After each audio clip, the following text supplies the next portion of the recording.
Pastor Roberto, aquele jeitão dele, áudio de WhatsApp: Mancebo, você vai estar conosco hoje. Vou, pastor, vou estar. Vai ter uma cantata lá de Páscoa, você pode levar uma reflexão, um fechamento para o povo. Eu falei assim: amém, pastor, eu levo. Liguei para minha mãe, né? E eu falei assim: qual é o tema da cantata? E aí ela falou que é Deus conosco. E eu me lembrei de um dia que eu estava sentado aqui à frente, né? Eu não sei se os irmãos já notaram, eu tenho mania às vezes de estou com a minha cabeça baixa ali, mas eu estou ouvindo a palavra de Deus, às vezes faço algumas anotações, principalmente no meu celular, no aplicativo que eu tenho. E eu me lembro que nesse dia, um dia que o pastor Roberto estava pregando aqui, eu botei um título de uma mensagem, né? Não desenvolvi, simplesmente botei o título, né? E o título é Deus distante, Deus conosco e Deus em mim. Deus distante, Deus conosco e Deus em mim. E aí deixei, até mostrei para o pastor Eliel. O pastor Eliel fez assim, e aí deixei para lá. E hoje, quando liguei para minha mãe, eu falei: então hoje é o dia de falar sobre isso. A gente ainda aí estamos respirando a comemoração da Páscoa, né? E essa é uma história que nos emociona muito sempre, em saber que um homem se entregou por mim e por você, para que hoje a gente pudesse estar aqui nessa noite. Mas quando a gente fala, e eu tomo como base, inclusive, o texto, né, a pregação não tinha nem texto base, mas eu tomo como base o Evangelho de Mateus, capítulo 1, verso de número 23, quando Mateus diz que eis que a virgem conceberá e dará à luz um filho, e ele será chamado pelo nome de Emanuel. Emanuel traduzido é Deus conosco. E aí você poderia me perguntar por que essas três perspectivas que tem esse título, né? Deus distante, Deus conosco e Deus em mim. E eu fiquei pensando um pouco a respeito disso. Das três formas que às vezes a Bíblia, ou sempre a Bíblia nos mostra do relacionamento que existe entre o homem e Deus. Das três formas que às vezes a gente começa a ver o relato desse relacionamento que o homem tem com Deus e do modo como Deus gostaria de se relacionar conosco. É claro que quando eu falo a respeito de Deus distante, eu não estou falando que Deus ele tem uma vontade de estar distante de mim e de você. Mas o fato é que um dia nós tomamos um caminho diferente do que Deus queria que a gente tomasse. E aí a gente, quando olha lá no início das Escrituras, no capítulo 3 de Gênesis, quando a gente vê, quando aquele casal, ele peca, né, e a gente já falou sobre isso, eu gosto sempre de voltar nesse texto, porque é um marco, infelizmente é um marco muito triste da história humana, quando aquele casal dá as costas para Deus. No verso de número 8 do capítulo 3 de Gênesis, vai dizer que na viração da tarde, na viração do dia, Deus ele vai visitar aquele casal. E aí o que a gente percebe? Que eles, por descobrirem, pelo pecado que eles cometeram, pela transgressão que eles cometeram, e eu sempre gosto de definir esse pecado como se desligar da fonte, que é a fonte da vida, que é o próprio Deus. Aquele casal, a primeira postura que eles tomam é se esconder de Deus. Mas o fato é que Deus naquele dia vai ao encontro daquele casal. Deus sabia que eles haviam transgredido a lei. Deus sabia que eles haviam pecado. Deus sabia de tudo. Mas Deus vai até o encontro desse casal para poder falar com esse casal. E aí a gente começa a perceber, a partir desse relato e a partir de outros relatos da Bíblia Sagrada, que Deus vai construindo um caminho para que o homem ele pudesse ter um retorno para ele mesmo. E aí, às vezes nós nessa trajetória, e na trajetória da história da Bíblia, na trajetória da história da humanidade, a gente percebe que algumas pessoas ficam ou alguns personagens bíblicos, inclusive até nos nossos dias, a gente fica tateando a respeito de Deus, achando que Ele está distante, achando que Ele está longe. Mas Deus, Ele estabelece algumas coisas para que a gente pudesse ter o caminho de retorno para Ele, né? E que coisas são essas, irmãos? A primeira perspectiva da qual eu gostaria de falar é a respeito do Deus distante. Quando a gente vai lá em... E por que a gente percebe, na verdade, essa questão do distanciamento de Deus?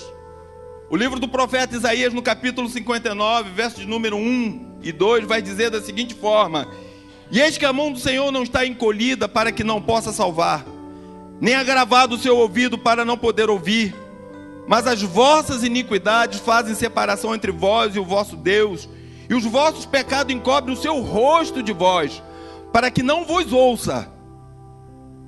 É interessante isso, né?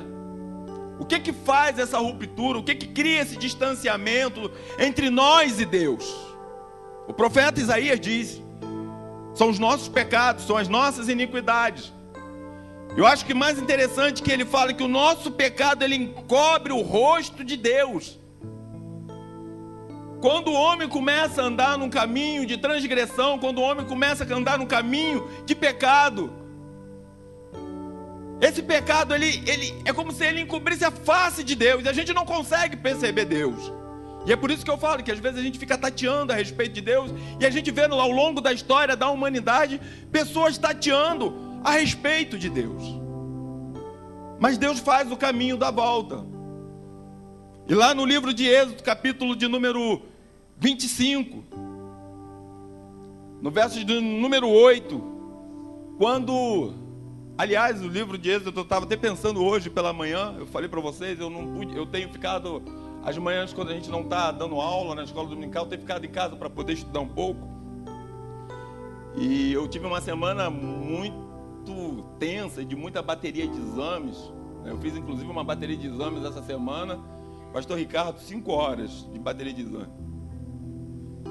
Esteira, e entra em máquina, e sai de máquina, esteira de novo. Depois do final do exame eu pensei até que eu ia receber uma ligação do Tite me convidando para jogar na Copa agora. De tanta bateria de esforço que eu fiz. E eu fiquei muito cansado, foi uma semana cansada. Hoje eu tentei inclusive estudar, mas eu levantei, aí fiz a minha devocional, e eu fui para o livro de Êxodo, lá no capítulo de número 5. Só um breve comentário. E aí no verso de número 1, eu fiquei surpreendido. A gente lê tanto texto, às vezes a gente se surpreende com as coisas que a gente já leu, né?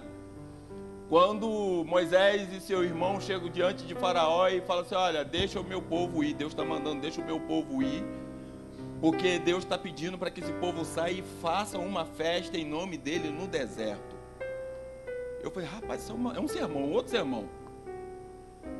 Eu acho que se hoje a gente escolhesse um lugar para fazer festa, né? Quem vai fazer festa de casamento jamais escolheria um deserto para fazer festa, né, Júnior? Júnior é profissional de eventos aí. É o melhor lugar para fazer festa, Júnior? Não é, né? Não é o melhor lugar para poder fazer a festa de 1 ano do Daniel. Aliás, não é o melhor lugar para fazer festa nenhuma. Mas Deus estava dando uma proposta tão interessante. Às vezes a gente fala tanto de deserto de uma forma tão negativa, mas Deus estava convidando o povo a ir para o deserto para fazer festa. É porque Deus tinha algo de muito especial para aquele povo. E aí eu abro um parênteses aqui. O deserto é lugar de fazer festa, irmãos. Quando a gente está na presença de Deus. Deserto é lugar de fazer festa. E aí, voltando para o texto, no Êxodo de número 25, capítulo de número 25, Deus, ele instrui Moisés a respeito de fazer o tabernáculo, para que o povo pudesse adorar. E lá no verso de número 8, tem um frisado muito interessante, quando Moisés começa a falar para o povo, Deus fala através de Moisés: olha, manda o povo trazer oferta para que o tabernáculo seja construído, e aquela coisa toda. E aí por fim Moisés fala da seguinte forma: e me farão um santuário, Deus falando, e me farão um santuário, e habitarei no meio deles. Nesse exato momento Deus começa a construir o caminho da volta. E aí a história do tabernáculo, todos nós conhecemos. Eu não quero me aprofundar a respeito de como era o tabernáculo, dos elementos que tinham no tabernáculo, mas só quero me ater a algumas situações a respeito do tabernáculo. Quando a gente começa a olhar, começa a estudar, a gente começa a perceber que quando a tribo estava acampada, havia uma certa distância, não era isso? Em que eles tinham que ter daquele tabernáculo. E além disso, o tabernáculo ficava no meio de um cercado. E as tribos ficavam em volta. E aí tinha todo um corpo de sacerdotes para poder oficiar, para poder levar o povo ao culto, para poder fazer o povo, para fazer sacrifício, oferecer sacrifícios ao Senhor. Mas tinha somente um homem que poderia entrar uma vez por ano, num lugar chamado Santo dos Santos, e oferecer ali um sacrifício em expiação ou pedido de perdão por ele, por sua família e depois pelo povo. Era o sumo sacerdote, não é? E aí quando eu comecei a pensar nisso, irmãos, eu falei assim, é um caminho de volta. De fato é um caminho de volta.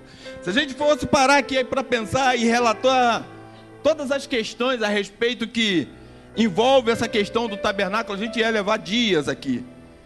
Mas o que eu quero me ater é que havia um caminho que Deus estava estabelecendo para que o homem pudesse ter de novo comunhão com Ele.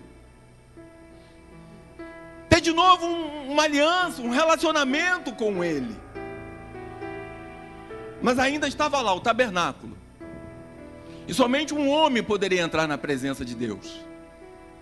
E o tabernáculo distante do povo. Quando esse tabernáculo era desmontado e o povo começava a caminhar no deserto, a fazer a sua marcha, e aí desmontava tudo aquilo, e aí a arca que representava a presença de Deus, ela ia a uma certa distância do povo, até para que o povo pudesse ser guiado por Deus. Mas mesmo com essa arca indo distante do povo, ou guiando o povo, mas ela ainda estava o quê? Distante do povo. Era levada pelos sacerdotes, pelos levitas, não é? E aquela arca que ia à frente do povo, eu acho interessante que lá no livro de Josué, no capítulo 3, no verso de número 3 e 4, Josué faz uma ordenança, dá uma ordenança muito interessante, e ordenaram ao povo dizendo, quando virdes a arca da aliança do Senhor vosso Deus, e que os sacerdotes e levitas levam, partireis vós também do vosso lugar, e seguireis, haja contudo entre vós e ela o que? A arca, uma distância de 2.000 côvados, e não vos chegueis a ela, para que saibais o caminho pelo qual haveis de ir, porquanto por este caminho nunca passaste antes. O povo estava prestes para atravessar o Jordão. E eles deveriam manter uma distância da arca de 900 metros. Quase 1.000 metros. Uma arca que eles olhavam, que representava a presença de Deus. A arca que simbolizava a presença de Deus. Quando a gente dá um salto na história, a gente chega na construção do templo de Salomão, e já foi falado aqui uma vez, inclusive pelo pastor Alexandre Soares, lá no livro de 1 Reis, capítulo 6, capítulo 6 e capítulo 8, a gente vai ver que a construção daquele templo, ela tinha toda uma dimensão, tinha toda uma estrutura, e também tinha todo o que? Uma separação. E aí tinha lugar para os gentios ficar, tinha lugar para os judeus, tinha lugar para as mulheres judias, não é? Tinha lugar para os sacerdotes, tinha o Santo dos Santos, onde entrava só o sumo sacerdote também uma vez por ano para sacrificar, e lá dentro estava a arca do concerto, que representava a presença de Deus. Mas ainda assim, com toda essa estrutura religiosa que eu estou falando para vocês aqui, Deus ainda estava muito distante daquele povo.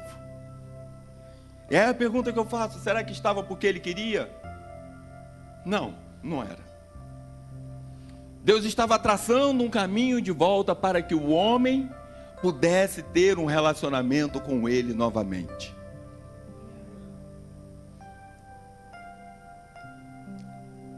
Essas três coisas que eu acabei de falar aqui é Deus demonstrando, olha, algo novo está para acontecer, algo novo vai acontecer na história da humanidade. E aí a gente chega exatamente na questão do Deus conosco, que foi o tema da cantata, não é? Deus conosco, a última canção cantada pelo pessoal aqui nessa noite. E o texto eu acabei de ler aqui no Evangelho de Mateus, verso de número 23, capítulo 1. E eis que a virgem conceberá e dará à luz um filho, e ela será chamada pelo nome de Emanuel. Emanuel traduzido é Deus conosco. A história da humanidade começa a mudar. O Deus que parecia estar distante, o Deus que parecia estar ausente, o Deus que parecia ser tão somente uma propriedade de um povo. Há uma profecia, inclusive, falada em Isaías, capítulo de número 7. Isso que é falado aqui, foi falado por Isaías no capítulo de número 7, numa situação tão interessante. O rei Acais, um rei ímpio, com medo de perder uma batalha, com medo de perder uma guerra. E aí o profeta Isaías chega para o rei Acais e vira da seguinte forma: olha, você vai vencer essa batalha. Você quer uma prova? Peça um sinal para Deus. E aí ele, não vou pedir sinal para Deus, porque eu não quero pecar contra Deus. Mentira, não era essa a situação. Até porque ele não era um rei nada bom. Mas aí o profeta Isaías diz para ele: então eu vou te dizer, o Senhor vai dar um sinal. A virgem conceberá e dará um filho, e ele se chamará Emanuel, que traduzido é Deus conosco. E o profeta Isaías estava falando a respeito do próprio filho do rei Acais. No hebraico, quando a gente olha para virgem, o termo virgem, ele tanto quer dizer a mulher que nunca teve uma relação com o homem, como também a jovem senhora casada. Já no Novo Testamento, quando a gente olha no grego, quando fala a respeito da virgem, é porque é virgem mesmo. E essa profecia que é falada lá em Isaías, ela vem e se cumpre exatamente aqui. E nasce o menino Jesus, o Emanuel, o Deus conosco. E a gente solta, irmãos, de uma história muito interessante, de um relacionamento distante com Deus, para um relacionamento com Deus presente. Deus presente. É um salto de qualidade de relacionamento com Deus muito grande. Muito grande mesmo. Eu estava vendo agora as imagens ali daquele filme, e toda vez que eu olho isso, eu sinceramente eu me alegro, porque em saber que um homem vem e passa tudo o que passou para poder me resgatar do pecado, me tirar da lama do pecado. E eu estava falando do rei Acais, e às vezes a gente fica numa questão, né? Se eu perguntar aqui hoje para você, usei o exemplo do rei Acais, se eu perguntar para você aqui hoje, quem é que está passando por tribulação? Acho que metade da igreja, ou quase a igreja toda, vai levantar a mão. Mas a nossa maior luta, a nossa maior guerra é contra o pecado. Pastor Ricardo, não é a economia que está afligindo a gente. É o pecado. Essa semana encontrei pastor Júnior, estava saindo da subprefeitura. De manhã fui botar o Roter, outro exame que eu fiz. E aí, saindo de manhã, peguei e liguei para o pastor Júnior de manhã cedinho. Vamos tomar um café junto? E a gente foi bater. Você está onde? Estou aqui na Alvorada. Você está trabalhando? Então me pega aqui, eu vou deixar meu carro aqui e a gente vai conversar. Aí eu perguntei para ele: você sabe um lugar onde a gente pode tomar café aqui na Barra? Barato, né? Tem que ser um lugar barato. Aí a gente foi para o Rio Centro, né, Júnior? Na Barra não dá não. E a gente deixou o carro no estacionamento, daqui a pouco a gente passou, 5 minutos antes, o que tinha acontecido, pastor? Um tiroteio, um menino correndo do outro lado da rua. Às vezes a gente pensa que essa é a nossa maior tribulação. Eu sei que todos nós temos vivido sobressaltados com o dia a dia da cidade do Rio de Janeiro. Minha mãe manda o WhatsApp para mim 10 horas da noite. Cadê? Você já está em casa? E acredito que muita gente tem vivido assim. Tem gente chorando por conta da economia, tem gente chorando por conta de enfermidade, tem gente chorando por conta de tantas outras coisas. Mas a nossa maior luta é contra o pecado. Essa é a nossa maior guerra. E essa é a guerra que precisamos vencer. E quando a gente vê essa promessa do Deus conosco, é exatamente para conduzir um povo a viver uma nova realidade de vida, a viver uma nova vida e vida em abundância. É para isso. E Jesus pisa o chão da história e começa a andar entre a humanidade, a ensinar, a pregar, a fazer milagres. Quantas coisas a gente vê na história quando a gente lê a Bíblia Sagrada.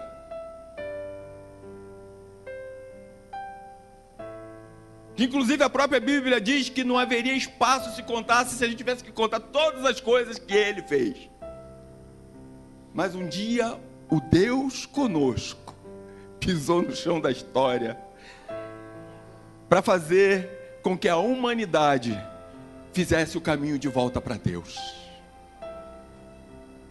Fizesse o caminho de volta para Deus.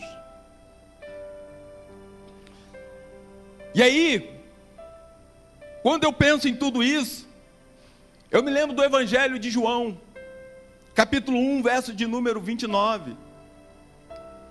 João tinha acabado de ser questionado pelos fariseus a respeito da sua obra, a respeito de quem ele era, a respeito do que ele estava fazendo. Você é o Messias? Não, não sou Messias não. Podiam ter perguntado, você é o Emanuel? Você é o Messias? Você é o Cristo? Você é... Não, não sou eu. Eu estou aqui batizando, mas vai vir um outro que vai batizar o povo com fogo. O batismo dele é diferente. E no verso de número 29, no outro dia seguinte, João Batista está conversando lá com seus discípulos, batizando de novo, e vem se aproximando o Emanuel. E aí ele olha e fala assim: eis o Cordeiro de Deus, que tira o pecado do mundo. Eis o Cordeiro de Deus que tira o pecado do mundo. Trajetória de volta. Começa a se estreitar novamente um laço de aliança entre o homem e Deus. A distância começou a ficar curta. A distância começou a ficar curta. Porque ele veio para tirar o meu pecado e tirar o seu pecado e nos dar acesso direto ao Pai. Não precisamos mais de sumo sacerdote. Não precisamos mais de mediador. Porque a porta está aberta, o acesso está aberto e eu posso entrar na presença de Deus a hora que eu quiser. O Deus conosco fez isso. O Emanuel fez isso. O Emanuel fez isso. O Emanuel, irmãos, fez isso. Só que a história ela não para por aqui. Nós estamos falando do Deus distante, estamos falando do Deus conosco, mas eu preciso falar do Deus em mim. Porque tal como a canção que foi cantada aqui, um dia ele morreu, foi crucificado, ressuscitou, está vivo entre nós. Mas nas suas últimas conversas com seus discípulos, lá no Evangelho de João, ele começa a fazer o relato a respeito da sua vida, ou a respeito da sua morte, daquilo que ele deveria passar. E são vários relatos que ele fala. Mas chega um momento que no Evangelho de João, no capítulo 14, verso de número 16, ele vai dizer da seguinte forma: olha, vocês estão muito inquietos com as coisas que eu estou falando, não é? A respeito das tribulações, a respeito do sufoco, vocês estão muito inquietos com isso. Mas deixa eu falar uma coisa para vocês. Eu rogarei ao Pai, e Ele vos dará outro Consolador, para que fique convosco para sempre. Outro Consolador há de vir, o Deus em mim. E talvez os discípulos poderiam virar e olhar para Jesus e falar assim: mas a gente não quer outro, a gente te quer do nosso lado, você é o Emanuel, você é o Deus conosco, nós te queremos junto da gente, não é outro que a gente quer. Só que Jesus usa na forma grega esse vocábulo outro de uma maneira diferente. Ele está falando de halos, outro igual a mim, com a mesma natureza, Deus em mim. Quando você olha para o grego, você vai ver que tem duas formas de falar outro: ou halos ou hétero. São duas formas. E quando Jesus fala a esse respeito, ele fala halos, outro igual a mim e de mesma natureza. É o Deus em mim. É o Deus em mim, irmãos. E aí o que faz esse Espírito que hoje habita dentro de mim? É o Espírito que me constrange quando eu erro. É o Espírito que me constrange quando eu peco. É o Espírito que me impulsiona para a Bíblia Sagrada, para ler a Bíblia Sagrada. É o Espírito que me impulsiona para dobrar os meus joelhos e orar e buscar a face de Deus. É o Espírito que me constrange quando eu estou no meio dos santos e olho cada um de vocês e entendo cada um de vocês como meu irmão e minha irmã. É Deus em mim. E além disso, é o Espírito que testifica de Deus. Por onde eu e você passarmos, dentro de mim, o Deus em mim vai testificar de Deus para outras pessoas. Sabe aquela experiência que talvez eu e você passamos? Isso é diferente, né? Tem alguma coisa diferente dentro de você. É o Espírito Santo de Deus. É o Deus em mim. É o Deus em mim. É o Deus em mim. Trabalhando na minha vida, trabalhando na sua vida, me transformando, te transformando em outros seres humanos. E o que mais esse Espírito faz? Romanos 8, 15 e 16. Ele me tira da condição de escravo do pecado e me faz chegar diante de Deus e falar assim: Abba, Pai, papaizinho. Irmãos, isso é profundo demais. Quem poderia chamar Deus de Pai? Quem, pastor Ricardo? Quem, pastor Cláudio? Se eu hoje posso chamar Deus de Pai, é porque eu sou filho de Deus. E quem me conduz a isso é o Deus em mim, que vai transformando a minha vida dia após dia, para que eu tenha a natureza de Cristo, o Deus conosco. E o que mais esse Espírito faz? Atos capítulo de número 2. Jesus morre, ressuscita,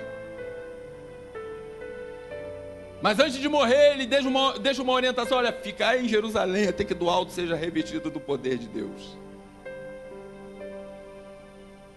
E toda vez que eu leio Atos do capítulo 2, eu fico imaginando um bando de homens e mulheres tímidos, quietinhos, orando, preocupados. E diz o relato bíblico que de repente, aquele lugar teve um estrondo, e um vento impetuoso encheu aquele lugar, e aquele povo que estava ali, tímido, quietinho, foram cheios do Espírito Santo de Deus. o Deus em mim. E aqueles homens e mulheres se tornaram testemunhas vivas do Cristo vivo. O Deus em mim. O Deus em mim.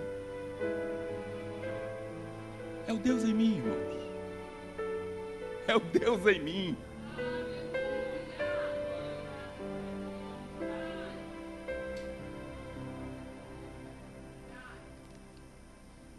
É o Senhor que nos conduz para a presença dEle. É o Senhor que nos conduz a estar diante dEle. É o Senhor que transforma a minha vida e a sua vida dia após dia.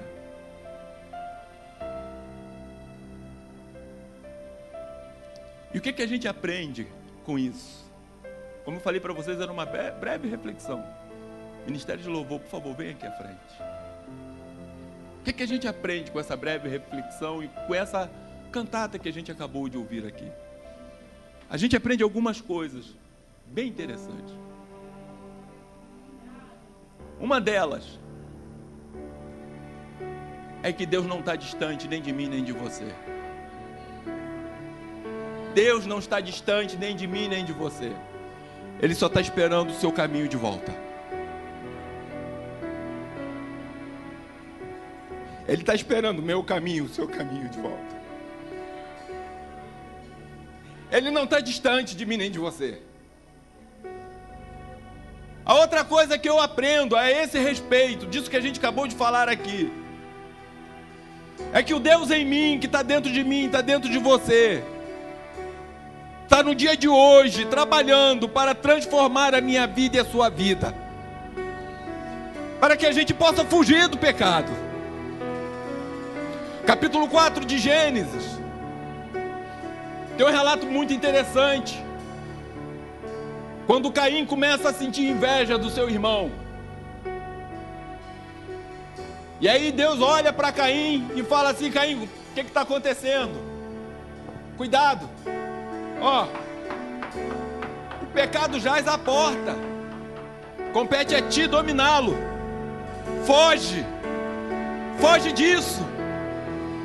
E hoje o Espírito de Deus, o Deus em mim, é o que faz isso, para que eu e você possamos viver e viver vida em abundância. O que mais eu aprendo com essa conversa que a gente teve aqui nessa noite? Apocalipse, capítulo 3, verso de número 20. Eis que estou à porta e bato. Se alguém ouvir a minha voz e abrir a porta, eu, o Emanuel, o Deus conosco, o Deus em mim, entrarei e cearei contigo e ele comigo. Aliança com Deus, intimidade com Deus. Eu só ceio com quem eu tenho intimidade, eu só janto com quem eu tenho intimidade. E nessa noite o Senhor está batendo a porta do meu coração e do seu coração, e dizendo: abra a porta, abra a porta, abra a porta, porque eu quero entrar, eu quero cear contigo.